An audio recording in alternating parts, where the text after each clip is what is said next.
tell us your name and the company you're with?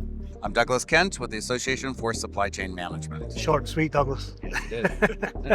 Douglas, tell me a little bit about some of the greatest challenges that you're facing, or really your organization and the members of your organization are facing when it comes to supply chain. I know they're vast, but what do you kind of keep hearing about more and more? Well, I think what we reflect on is the variety and the volume of supply chain disruption.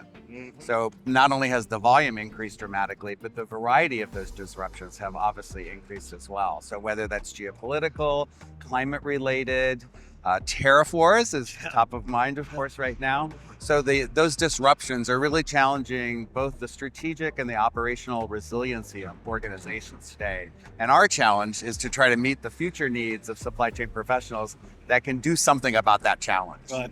Absolutely. And I was going to ask, just to further talk on that, so does ASCM look to provide some level of guidance for those kinds of disruptions when they happen, to say, hey, you know what? You may be dealing with these inconsistencies, but here are some best practices, or here are some things that we like to educate on. Is that part of the...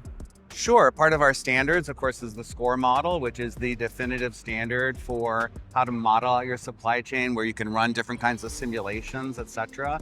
And in that model is the creation of all the best practices associated with specific supply chain processes and the metrics that can be used to measure that success. Got it. In addition to that, of course, we have our new certification on CTSC, which is transformation of supply chain. So actually teaching organizations and people who are in leadership positions in those organizations to really take hold of owning the transformation, which is necessary to, of course, build that resiliency for those challenges. Absolutely. And education and knowledge is power, right? So you giving that driver's seat, experience to these to these companies that really need that information, I think it's absolutely critical. And bringing those people together, like our event that we have coming up, Change, which is in September of this year, where we bring professionals together and we discuss the issues real time.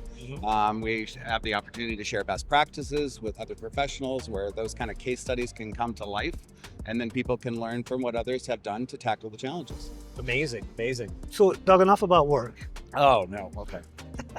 If you could have a coffee with anybody, live or dead, who would it be and why? Who would it be and why? Well, there's probably a lot of names on all of our lists. I think I'd probably go with Albert Einstein. He's just such an interesting individual. Obviously, what his work became the creation of science, really. Yeah. So if I had to go back in time and choose one of those individuals, probably somebody would be an interesting conversation. I'm sure he wouldn't ask me as many questions as I would ask him. That's amazing. That's a good one. Well, thank you so much. We can't thank you enough, and we wish you a lot of luck. Thanks, Doug. Appreciate it, buddy. Thank you. Thank you.